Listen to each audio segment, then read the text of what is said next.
जय महाराष्ट्र।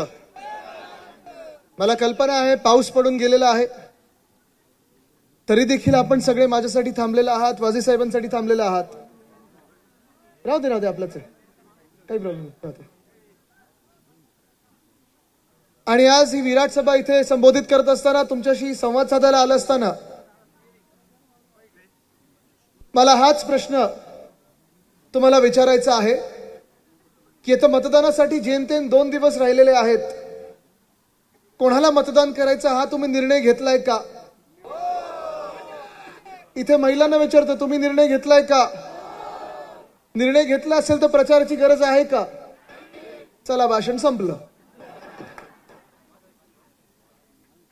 कारण जेव्हापासून नाव जाहीर झालेलं आहे राजाभाऊ वासे साहेबांचं, सोशल मीडियावर असेल, व्हॉट्सअप असेल, बातम्यांमध्ये असेल, अनेक लोक फोन करून असतील, SMS करून असतील, मला सांगतात तुमचा उमेदवार 100% जिंकणार, शिवसेना उद्धव बाळासाहेब ठाकरे जिंकणार म्हणजे जिंकणारच।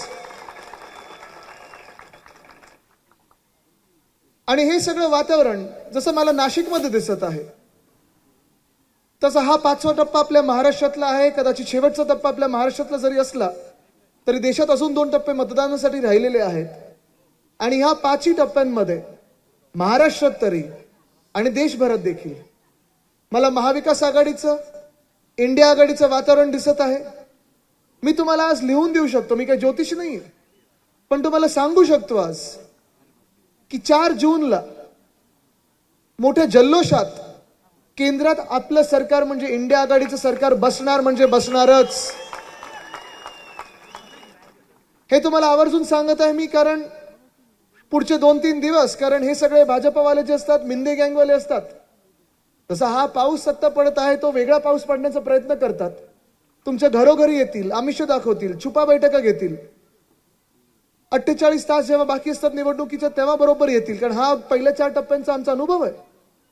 निवडणूक आयोगाला देखील विनंती करतोय, आजच सांगून ठेवतोय, तुम्ही देखील लक्ष ठेवा, कारण तुम्ही नाही लक्ष ठेवलं तर नाशिककरांना लक्ष ठेवायला लागेल।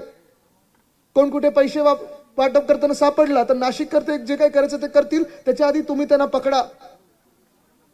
पण आज तुम्हाला सांगतो मी, जे काही वातावरण ते बनवायचा प्रयत्न करतात, जे काही अफवा पसरवण्याचा प्रयत्न करतायत भाजप म्हणून, तुमच्या घरोघरी येतील आणि तुम्हाला कदाचित सांगतील की तुमचं मत फुकट घालू नका, तुमचं मत वाया घालवू नका, मशालीला मतदान करू नका, कारण आम्ही तर 400 पार जाणारच आहोत असं सांगतील तुम्हाला।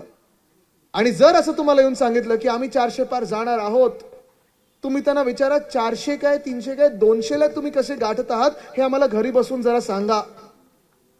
हे सांगणं गरजेचं आहे, कारण एक मनोवैज्ञानिक प्रेशर, मनावर आपलं प्रेशर, हृदयावर आपलं प्रेशर वाढवण्याचा प्रयत्न करत आहेत भाजप। मानसिक वेगळे एक प्रयत्न करत आहेत भाजप। जे 400 पारचे आकडे भाजप स्वतः 2-3 महिन्यापूर्वी बोलत होतं, तुम्ही पाहिलं असेल, 400 पार वरनं मोदी सरकारवर आलं, मोदी सरकारहून आता NDA सरकार बसेल, आणि NDA सरकारवरनं आता आम्हाला सांगतायत तुम्ही पण आमच्या सोबत या। आम्ही त्याच भाजपला सांगतोय की तुमची ती आधीची भाजप होती, वाजपेयी साहेबांची भाजपा होती, ती फार वेगळी भाजपा होती। ती भाजप संविधान पाळायची, ती भाजप दोस्तीमध्ये विश्वास ठेवायची। आजची जी भाजप आहे ती फक्त एकाच व्यक्तीची मन की बात ऐकत आहे, या जनतेची मन की बात ऐकत नाहीये। उदाहरण द्यायचं तर ह्याच नाशिक मधलं आहे। परवाकडे मोदी साहेबांची सभा होती आणि सभेच्या आधी कांदा उत्पादक शेतकऱ्यांना अटक केली होती की नव्हती केली होती? आपण पाहिलं होतं ना, आपलेच नाशिककरांना केलेलं, आपल्याच जिल्ह्यातल्या लोकांना केलं होतं। काय अटक करण्याची गरज होती?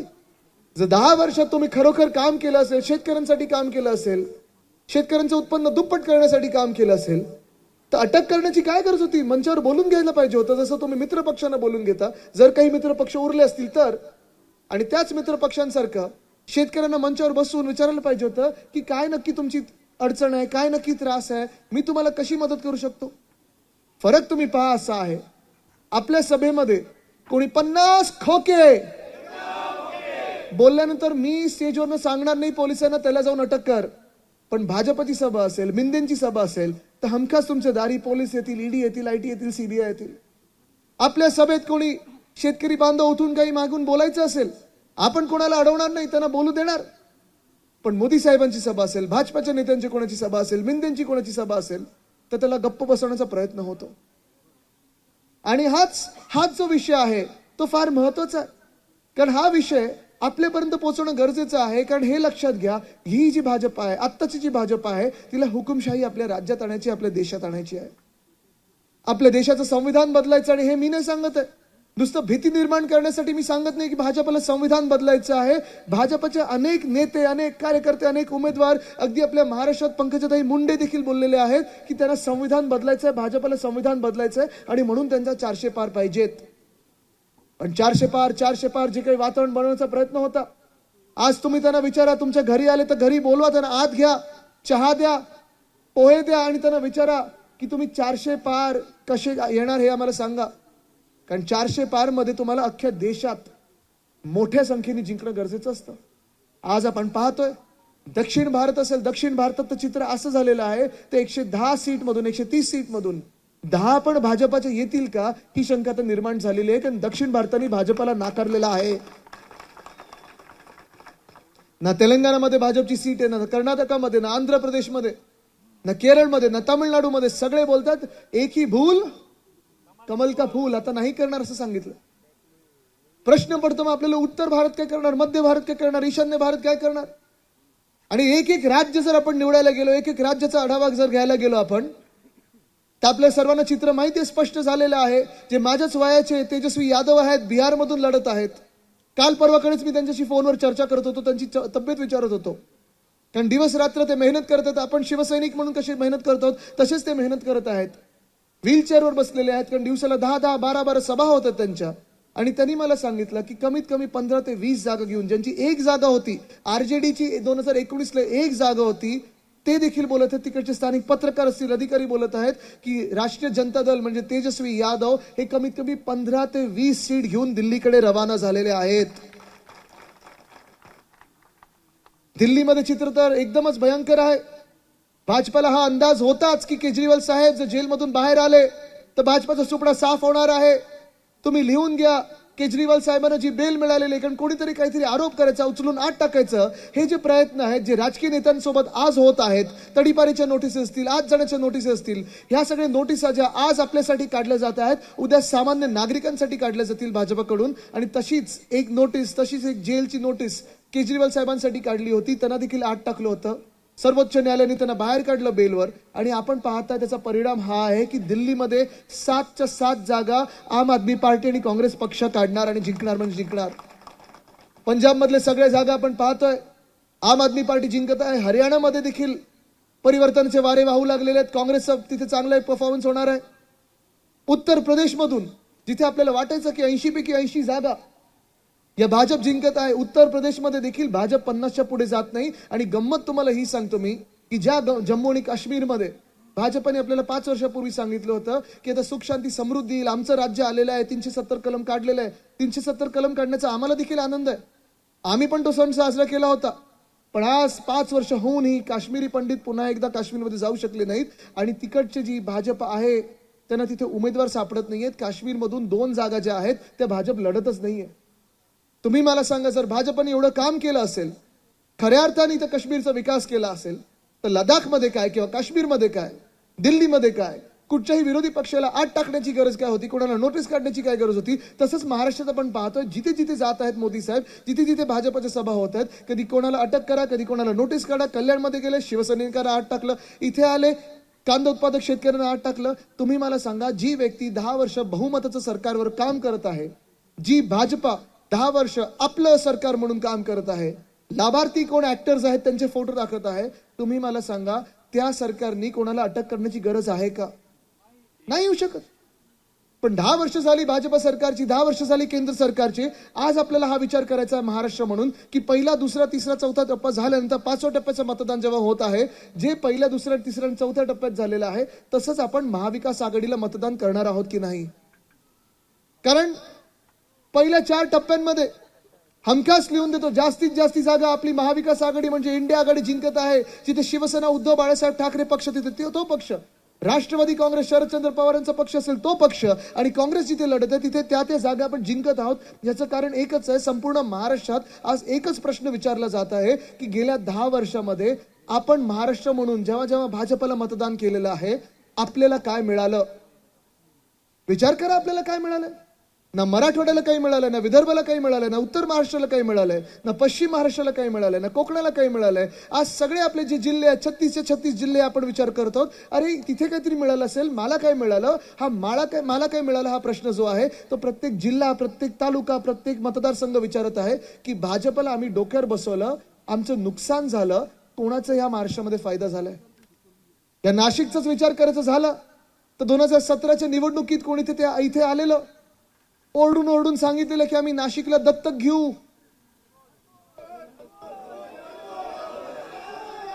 कोणी सांगितलेलं? आम्ही नक्की येणार, दत्तक घेऊ. घेतलं दत्तक नाशिकला? पहिलं म्हणजे तुम्ही नाशिकला दत्तक घेण्या एवढे मोठे झालात तरी कधी? नाशिकची सेवा करायची आहे. कोणी कधी येऊन सांगायचं ब्लूप्रिंट घडवलेलं आहे, कोणी सांगायचं दत्तक घेत आहे. आम्ही तुम्हाला एवढंच सांगायला आलेलो आहे, जशी वर्षानुवर्ष आम्ही या नाशिक शहराची सेवा करत आलेलो आहे, तसंच नम्रपणे तुमची सेवा करणार ही शपथ घेऊन, शिवरायांच्या शपथ घेऊन आम्ही पुढे निघालेलो आहे. नाशिकमध्ये अनेकदा सरकार असताना पण मी आलेलो आहे. आपलं सरकार होतं, महाविकास आघाडीचं सरकार होतं. इंडस्ट्रीसाठी असेल, कधी उद्योग क्षेत्रासाठी असेल, कधी आजूबाजूच्या शेतकऱ्यांसाठी असेल. या जिल्ह्यामध्ये अनेक कामं जी होती ती भूमिपूजन असतील, उद्घाटन असतील, ती मी इथे स्वतःहून केलेली आहेत. अनेकदा पर्यटनाचा फंड इथे दिलेला आहे आणि ती कामं लोकांमध्ये आहेत. मला त्याचा आढावा घेण्याची गरज नाही, त्यांना पाढा मोजून दाखवायची गरज नाही. पण जे आपल्या सोबत 10 वर्ष खासदार म्हणून फिरायचे, खूप ठिकाणी त्यांनी मला नेलं, कारण ते काय पब्लिक इमेज मध्ये जास्ती अडकायचे. कामांमध्ये किती होतं मला नंतर कळायला लागलं. पण आम्हाला न्यायचे, नारळ फोडायचे. हे नारळ कसला नाही, या भिंतीचं भूमिपूजन करायचं. भिंत कसली? इंडस्ट्रीची. इंडस्ट्री येणार कधी? नाही, आता आपण परवानगीसाठी टाकले ते कधी आली? 10 वर्षात पाहिलं नाहीये. आता थोडी लाज वाटायला लागली की त्यांच्यासाठी आपण कधीतरी प्रचार करायचो. आत्ता जेव्हा डोळे उघडले तेव्हा कळायला लागलं की आपल्या सोबत बसून किती खोटं बोलायचे. पण कुठेतरी जाण असायला पाहिजे, कुठेतरी जाणीव असायला पाहिजे की उद्धव साहेबांनी तुमच्यासाठी काय केलं. आज तुम्ही जी गद्दारी केलेली आहात, आज जे समोरून आमच्यावर येत आहात चालत, मिंदी गटातून तुम्ही चालत येत आहात, कुठेतरी लाज ठेवायला पाहिजे, कुठेतरी जाणीव असायला पाहिजे की उद्धव साहेबांनी तुम्हाला 2दा खासदार बनवलं, 2दा संधी दिली. नाशिककरांनी तुम्हाला 2दा डोक्यावर बसवलं. आमच्या शिवसैनिकांसाठी दिवस रात्र ज्या शिवसैनिकांनी मेहनत केली, तुमच्यासाठी प्रचार केला, कुठेतरी जाण असायला पाहिजे की तुमचं तिकीट कधी किती शेवटाला मिळालेलं आहे आणि कसं मिळालेलं आहे याची जाण असणं गरजेचं आहे.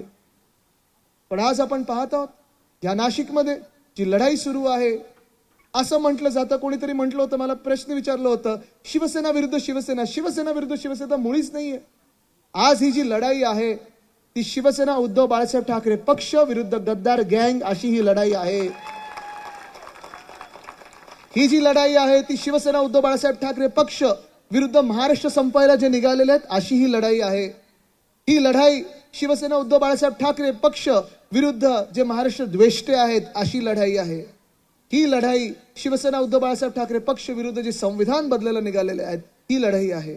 ही लढाई शिवसेना उद्धव बाळासाहेब ठाकरे पक्ष विरुद्ध सगळे आपले इंडस्ट्रीज गुजरातला पाठवणारे आहेत त्यांची लढाई आहे. मी आज आपल्याला विचारतोय, तुम्ही कोणासोबत उभे राहणार आहात?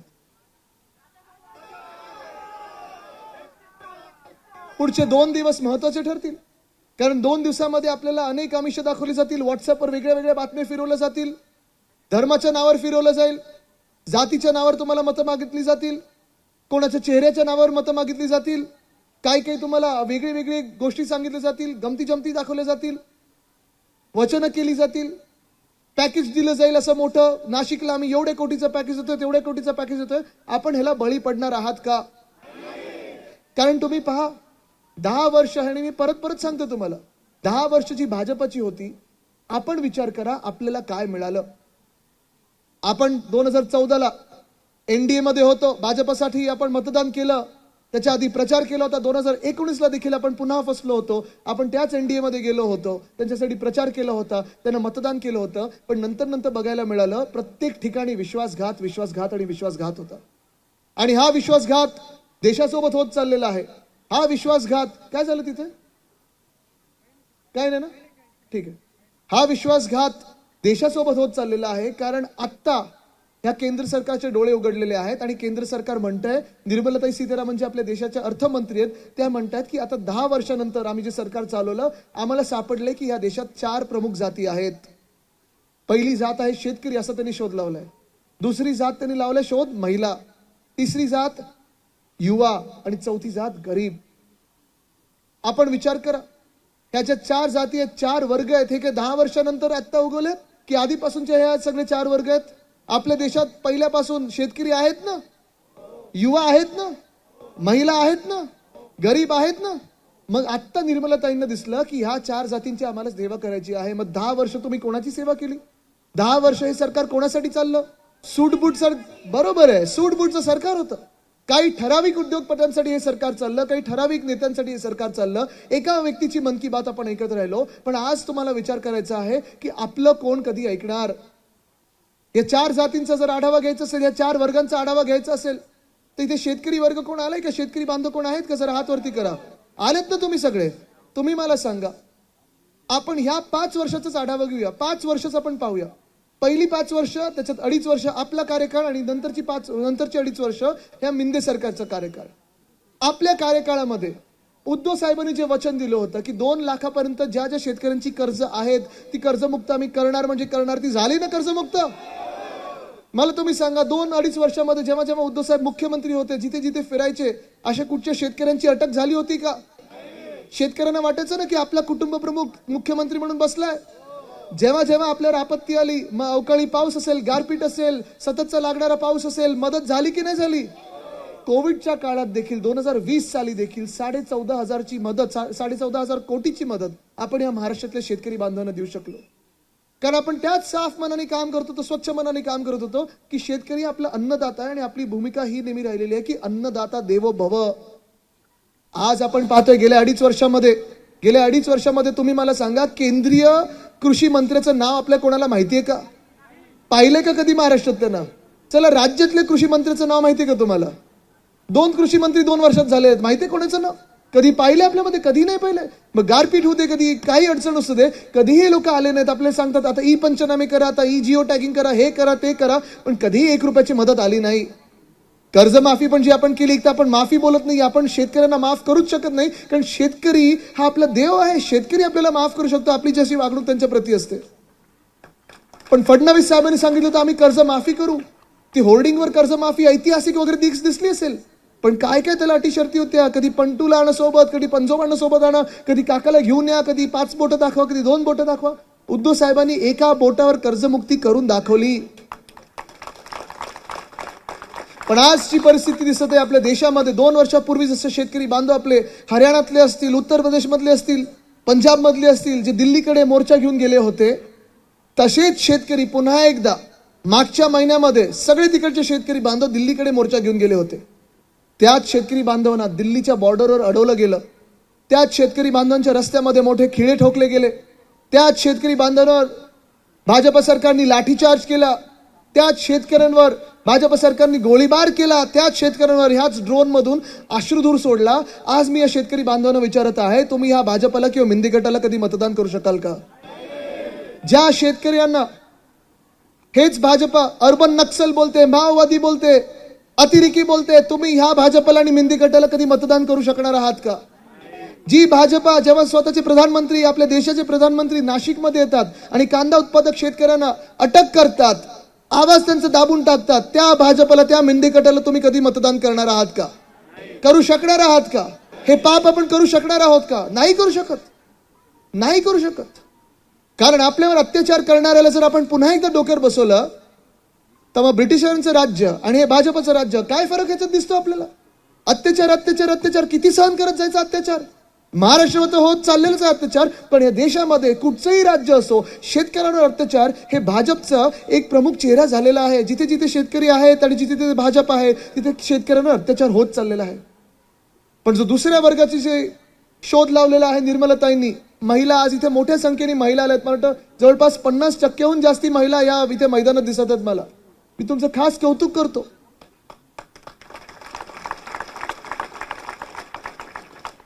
आणि राजाभाऊ साहेब, मी आपलं अभिनंदन करतो, कारण जिथे जिथे महिला आहेत तिथे विश्वास, आणि जिथे विश्वास आहे तिथे विजय पक्का आहे. आज या महाराष्ट्रामध्ये एक जर कुटुंब प्रमुख प्रत्येक महिलेला वाटत असेल की आपला भाऊ मुख्यमंत्री म्हणून बसला होता, आपला कुटुंब प्रमुख म्हणून मुख्यमंत्री म्हणून बसला होता, ती व्यक्ती म्हणजे उद्धव बाळासाहेब ठाकरे. संपूर्ण महाराष्ट्रातच काय, देशात हे चित्र आहे. पण आज मी महिलांना विचारत आहे, या भाजपच्या राज्यामध्ये, मग महाराष्ट्रात असेल किंवा या देशात कुठेही असेल, अनेक अशी उदाहरणं आहेत जिथे जिथे महिलांवर बलात्कार झालेले आहेत, अत्याचार झालेले आहेत, तरी देखील भाजप त्यांना त्यांची पाठराखण करत आहे, भाजप त्यांना कवच देत आहे. तुम्ही त्या भाजपला मतदान करू शकणार आहात का? जिथे महिलांचा आदर होत नाही, जिथे महिलांचं रक्षण होत नाही, ज्या भाजपच्या राज्यामध्ये भाजप कुठेही महिलांचा आदर करत नाही, त्या भाजपला पुन्हा एकदा तुम्ही डोक्यावर बसवणार आहात का? ताई थोडी ती मशाल जरा मागे घ्या ना, सगळं दूर इथे येतोय. किंवा तुम्ही ठेवा ती खालती, कोणा दुसऱ्याला तुमचा हात दुखेल एवढा वेळ पकडून. दुसऱ्याला कुठे तुमचा हात दुखेल दोघींचा. इथे द्या, इथे द्या, तिथे वरती बघा, जळेल ते वरती, ते कापड आहे. हा तुम्ही ताई बसून घ्या, ताई बसा बसा, तुमचा हात दुखेल. ए तिथे वायर आहे, सांभाळ वरती, थोडं पुढे मागे घ्या किंवा ते झाका आता, नो प्रॉब्लेम. मशाल आपल्याला ईव्हीएम वर पेटवायचे. सांभाळा सांभाळा सांभाळा. इथे पण दादा तुमचा पण हात दुखेल, तुम्ही पण ती झाका आता, बंद करा ती मशाल. प्रत्येक हृदयात पेटलेली आहे.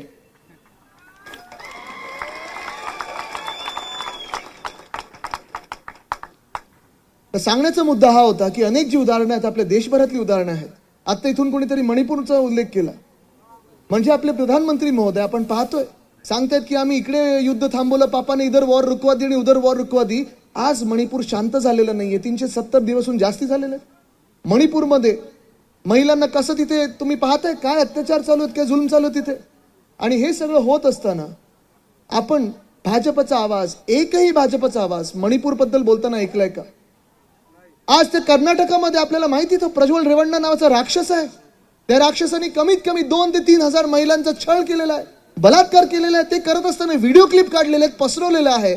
अक्षरशः महिला हैराण आहेत, त्रस्त आहेत. तरी त्याच रेवण्णाला भाजपच्या मित्र पक्षांनी तिकीट दिलं, त्याच रेवण्णासाठी मोदी साहेबांनी येऊन प्रचार केला, त्यांच्या बाजूला बसवलं, आणि त्याच रेवण्णाला ह्याच केंद्रीय भाजपच्या सरकारने देशातून पळून जाण्यासाठी मदत केली. तुम्ही ह्या भाजपला कधी माफ करू शकणार आहात का? कधी तुमच्या डोक्यावर बसवणार आहात का?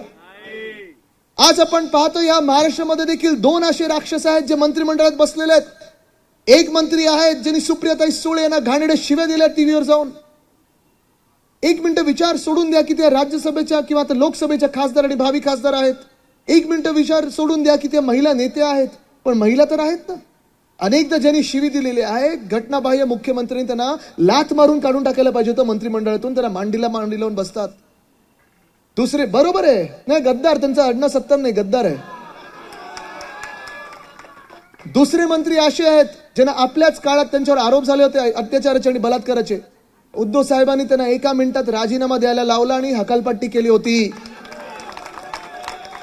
राजकीय पडसाद न बघता करून टाकले होतं.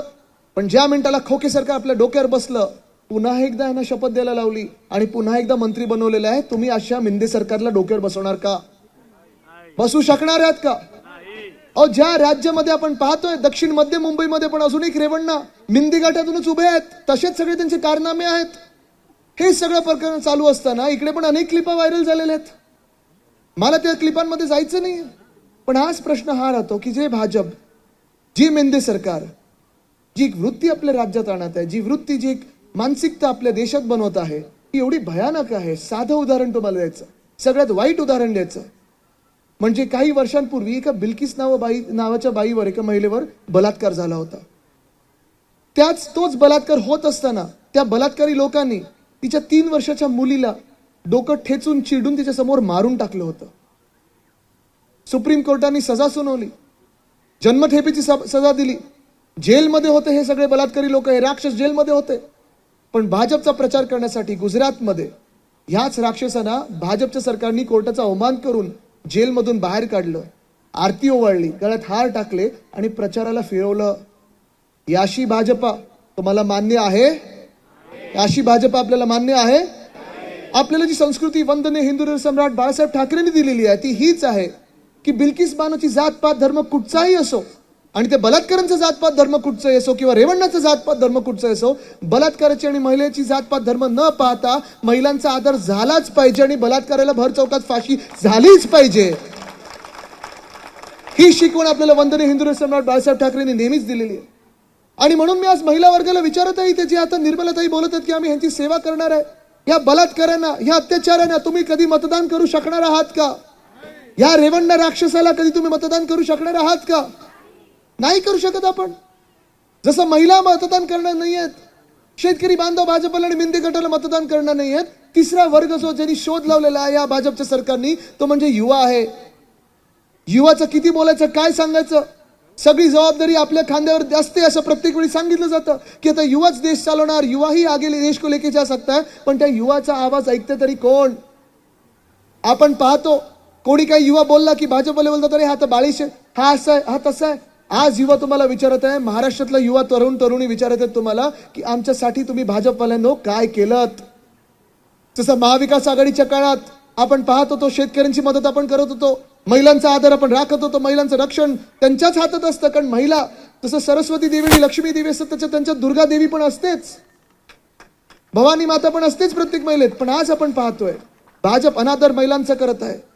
आज आपण पाहतोय शेतकरी जे आत्महत्या वाढत चाललेत, भाजप कुठे दिसत नाही. तरुण देखील आज हालबेहाल होत आहे, त्रस्त आहे, हैराण आहे, विचारत आहे आमच्या नोकऱ्यांचं काय, आमच्या जॉब्सचं काय, आमच्या रोजगाराचं काय? तुम्ही हे सगळं जे आहे ते उचलून पाठवते ते गुजरातला पाठवतंय. गुजरातची माझं बिलकुल वैर नाही, गुजरातची माझं भांडण नाही आणि होणं गरजेचंच नाहीये. मला राग ह्याच गोष्टीचा येतो, जो आमचा हक्काचा घास आहे तुम्ही आमच्या हातातून घेत आहात आणि गुजरातच्या घशात ठोसत आहात, तिथे मला राग येतो आणि नडणार म्हणजे मी लढणारच. मी आज तरुणांना विचारत आहे, ही जी लढाई आहे आपल्या हक्काची, ही जी लढाई आहे आपल्या तरुण तरुणींसाठी, आपल्या रोजगारांची, आपल्या न्याय हक्कांची, तुम्ही माझ्या सोबत उभे राहणार की नाही राहणार? राहायला पाहिजेच. कारण एकामागोमाग एक गेल्या 2-2.5 वर्षामध्ये आपण पाहत आहोत या भाजप सरकारनी, या मिंदे सरकारनी, गद्दार गँगनी आपले रोजगार उचललेले आहेत आणि पाठवलेत गुजरातला. किती मोजायचे? जे महाविकास आघाडीच्या काळात आपण 6.5 लाख कोटीची गुंतवणूक आपल्या राज्यात आणली, होय आपल्या राज्यात आणली, आणि ते पेपरनी देखील दाखवलं की आपण जे बोलत होतो ते खरं आहे, सत्य आहे. तसंच या भाजप सरकारनी ज्या मिनिटाला आपल्या डोक्यावर भाजप सरकार बसवलं त्याच मिनिटाला आपण पाहिलं एक प्रोजेक्ट उचलून पाठवला, तो गुजरातला पाठवला. चला पुन्हा एकदा आठवण करूया काय काय गुजरातला पाठवले, कारण हे तुम्ही विसरता कामा नाही, हे तुम्ही बिलकुल विसरता कामा नाही. हे तुम्ही हा राग लक्षात ठेवूनच मतदान केलं पाहिजे. कारण आपण पण ह्या देशाचे राज्य आहोत, एक महत्वाचं राज्य आहोत. आपल्यावर जो अन्याय होत आहे तो विसरता कामा नाही, जो अत्याचार होत आहे आपल्यावर तो आपण विसरता कामा नाही. पण आपण जर पाडच घ्यायचा असेल, आढावा घ्यायचा असेल तर चला पहिल्यापासून सुरू करूया. वेदांता फॉक्सकॉन 2.25 लाख कोटीचा गुंतवणूकचा प्रोजेक्ट होता. 2.25 लाख कोटी येणार होते आपल्या राज्यामध्ये. 1 लाख तरुण तरुणींना, आपल्या भूमिपुत्रांना रोजगार मिळणार होता. याच सोबत 160 छोटे मोठे इंडस्ट्रीज या वेदांत फॉक्सकॉन बरोबर आल्या असत्या. भाजपचं सरकार बसलं आपल्या डोक्यावर आणि पाठवलं कुठे त्यांनी? गुजरातला पाठवलं. वर्ल्ड ड्रग पार्क आपल्याच राज्यात आपण आणणार होतो, रोह्याकडे आणणार होतो आपण. आपल्या राज्यात कमीत कमी 30 ते 40 हजार तरुण तरुणींना नोकऱ्या मिळाल्या असत्या, छोट्या मोठ्या उद्योगांना तिथे चालना मिळाली असती. पण भाजपचं सरकार डोक्यावर बसलं आणि पाठवलं कुठे यांनी? Gujarat. Medical device park Chhatrapati Sambhajinagar इथे आणणार होतो आपण. अनेक तरुण तरुणींना 20 ते 30 हजार तरुण तरुणींना रोजगार मिळाला असता, हक्काचा रोजगार मिळाला असता. पण उचलला भाजपाने, पाठवला कुठे? एअरबस टाटाचा प्लांट पाठवला गुजरातला. सोलर एनर्जी इक्विपमेंट पार्क पाठवला गुजरातला.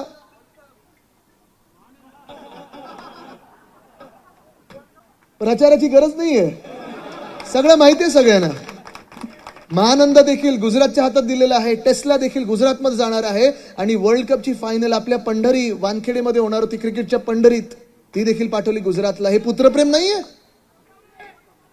काय काय ऐकून आलं? काय झालं? ऐकून आलं? दिल्ली पण पोहोचू द्या. जिथे जिथे मतदान होते 5व्या टप्प्यात तिथे पोहोचू द्या. काय आलं? हे मी नाही बोलत आहे, पण आज आपण पाहतोय हे जे चित्र आहे ते बदलणं गरजेचं आहे. जसं मी सांगितलं की हे जे विषय आहेत, हे जे गुजरातला उचलून चाललेले विषय आहेत, गुजरातचे आपलं काही भांडण असण्याचं कारण नाही, पण भांडण हे भाजप निर्माण करत आहे, आपल्यावर अत्याचार करून, आपल्यावर अन्याय करून. पर एका बाजूला हे सुरू असताना दुसऱ्या बाजूला नोकर भरतीचा विषय आहेच, एमपीएससीच्या ज्या परीक्षा आहेत, पेपर फुटीचा जो विषय आहे, आपण पाहतोय जो पेपर फोडतो त्याला 2-3 दिवस अटक होते, परत तो बाहेर तो परत पेपर फोडतो, परत अटक होते, परत बाहेर येतो. तलाठी भरतीचा जो विषय होता 200 मार्काचा पेपर, 214 मार्क मिळाले तरी तिथे काही पुढे कारवाई झाली नाहीये. आज मी तुम्हाला वचन देत आहे, त्या मुला मुलींना वचन देत आहे ज्यांनी ही 4-5 वर्ष आयुष्याची या अभ्यासात घालवलेली स्वप्न घेऊन पेपरला बसतात, त्यांना वचन देत आहे मी की ज्या मिनिटाला आपलं इंडिया आघाडीचं सरकार केंद्रात बसेल, पहिला कायदा असेल, जो पेपर फोडेल त्याला आपण फोडल्याशिवाय राहणार नाही, कमीत कमी 10 वर्षाची सजा देऊ.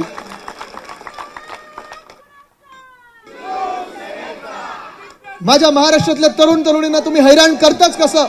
आमच्या तरुण तरुणींना तुम्ही अन्याय करताच कसं? बघतो मी पण उभा आहे इथे तुम्हाला आडवा घेण्यासाठी. कितीही मोठी ताकद दिल्लीची असो, हा महाराष्ट्र तुम्हाला आडवा केल्याशिवाय राहणार नाही. या महाराष्ट्राची युवा ताकद दाखवल्याशिवाय राहणार नाही. पण आपण पाहतोय की हे तिन्ही वर्ग आज भाजप सोबत नाही. त्यांनी एक चौथा वर्ग जो त्यांनी शोध लावलाय गरीब म्हणून, ते गरीब आपण सगळ्यांनाच वाटायला लागलेलं आहे. कारण ह्या देशामध्ये जगणं आता परवडत नाहीये. बरोबर आहे ना? 80 कोटी लोकांना राशनचं देतात. रोजगाराबद्दल बोललेत का? बरं, ते राशन जरी येतं ते येतं का वेळेवर? कसं येतं? तो आनंदाच्या शिदा, तो दुसरा एक घोटाळा होताच. पण मला तुम्ही सांगा, ज्या महागाई विरुद्ध आपण 2014ला लढलो होतो, पाहिलं होतं सगळीकडे आपण, बहुत हुई महंगाई की मार, अब की बार मोदी सरकार. तुम्ही मला सांगा, गॅस परवडण्यासारखं राहिलंय कोणाला इथे? 14ला कितीला होतं? 400. तेव्हा 400 पार झाला होता. आता कितीला आहे गॅस? जा सांगा त्या भाजपला ना, महागाई पहिली कमी करा आणि मग नंतर मागायला या. पेट्रोल कितीला आहे? डिझेल कितीला? आठवतंय कोणाला 14ला कितीला होतं? रुपयाची बराबरी आपण डॉलरशी करणार होतो. आज आपण पाहतोय पापाने वॉर रुकवा दी ही ऍड येते. मटन मांस मच्छी खात्यात विरोधी पक्ष असं बोललं जात आहे. तुम्ही काय घालायचं काय नाही घालायचं हे बोललं जात आहे. पण आज देखील भाजपमधून एकही व्यक्ती गेल्या 10 वर्षामध्ये काय काम केलं ह्याच्यावर बोलू शकत नाही. स्मार्ट सिटीचं ऐकलंय का कोणी या भाषणांमध्ये कधी? या पूर्ण प्रचारामध्ये स्वच्छ भारतचं कधी कोणी ऐकलंय का? Skill India, fit India, hit India, हे इंडिया कधी ऐकलंय भाजपाकडून? नाही ऐकले, कारण कामच झाली नाही. भाजपाची यशोगाथा हीच राहिलेली आहे की प्रत्येकाला त्यांनी पटवून दिलं होतं गेल्या 10 वर्षामध्ये की तुमचं भलं झालं नसेल पण इथे कोणाचं तरी भलं झालंय. भाजपाची हीच यशोगाथा गेल्या 10 वर्षामध्ये राहिली होती की आपल्या सर्वांना वाटतं की 15 लाख माझ्या खात्यात नाही आले, पण तिथे 5व्या रांगेत कोणाचे तरी बसले त्यांच्या खात्यात आलेले. भाजप ह्याच्यावरच तरंगत होती गेल्या काही महिन्यांमध्ये, काही वर्षांमध्ये. तिथे प्रत्येक शेतकऱ्याला वाटत होतं की भले माझं उत्पन्न दुप्पट झालं नसेल, चूक माझ्यात आहे, पण तिथे कोणीतरी उत्तर प्रदेशमध्ये आहे ज्यांचं उत्पन्न दुप्पट झालंय, कोणाचंच उत्पन्न दुप्पट झालं नाहीये. प्रधानमंत्री आवास योजना 2022 पर्यंत सगळ्यांना घरं मिळणार होती असं प्रधानमंत्री महोदयांनी लाल किल्ल्यावरनं सांगितलेलं. कोणाला कोणाला घरं मिळेल जरा हात वरती करा.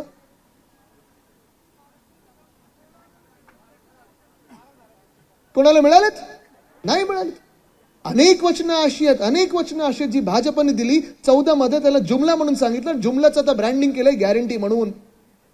तुम्ही विचार करा, ह्या भाजपला, या खोटं बोलणाऱ्या भाजपला तुम्ही मतदान करू शकता का? राहिला प्रश्न मिंदे गँगचा.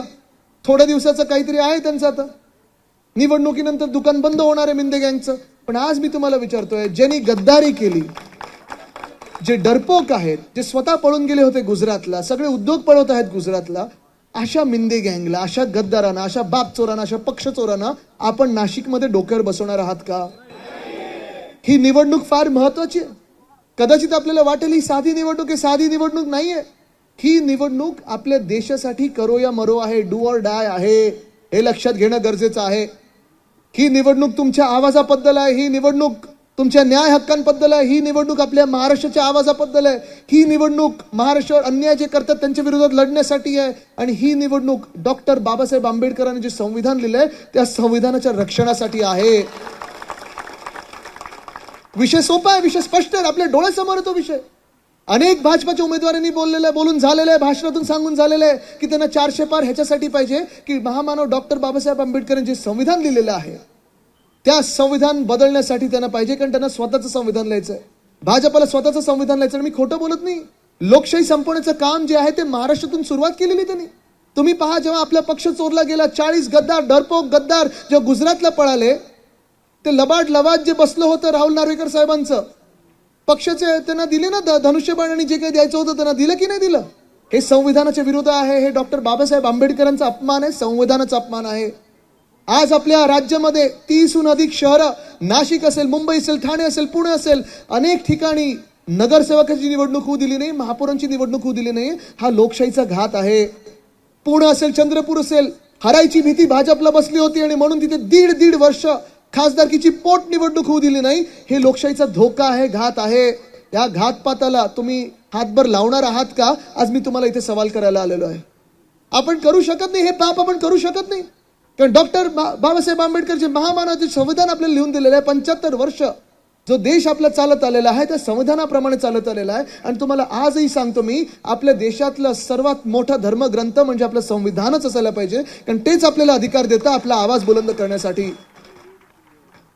आज आपण पाहतो अनेक वेगळ्या गोष्टींवर चर्चा होत आहे, अनेक वेगळ्या गोष्टींकडे आपलं मन भटकवलं जात आहे. कोण बोलतं तुम्ही मटन मांस मच्छी खाता, तुम्ही काय घालता. पण पुन्हा एकदा सांगतो, हा धोका संविधान आणि लोकशाहीचा लक्षात घ्या. कारण आज जसे आपण इथे बसलो आहोत, चुकून जर भाजपचं सरकार आपल्या डोक्यावर बसवू देणार नाही आपण, पण बसलंच तर आपण अशा सभा घेऊ शकणार नाही. आपल्याला त्यांना चायना स्टाईल डेमोक्रेसीमध्ये आणायचं, चायनासारखी लोकशाही आणायची. क्रिकेटचं कसं त्यांनी माझाच मुलगा हा अध्यक्ष बनणार, तुझा मुलगा चेअरमन बनव, हे असं त्यांना देशाच्या पंतप्रधानपदी आणि सगळ्या मंत्रीपदी बसू द्यायचंय. मी आज तुम्हाला विचारतोय, तुम्ही कोणाच्या बाजूने उभं राहणार. आज हा सवाल आणि ह्याचा जवाब आपल्याला इथे करायलाच लागेल.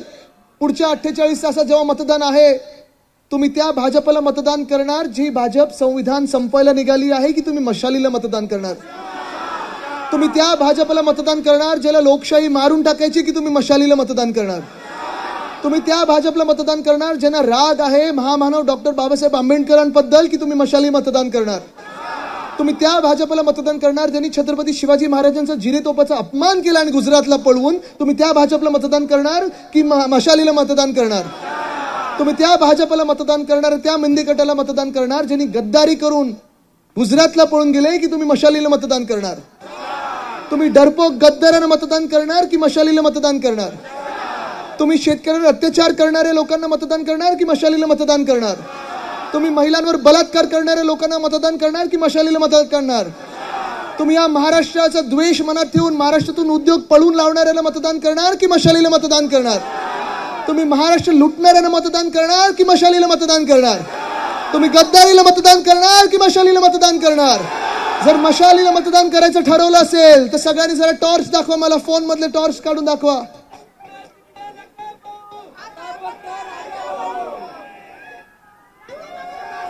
ही बघा, ही जी ताकद आहे ना मशालीची, भाजप ह्याला घाबरता, मिंदे सरकार ह्याला घाबरता. पण अंधार भाजपला पसरवायचा आहे, अंधार भाजपला पसरवायचा आहे.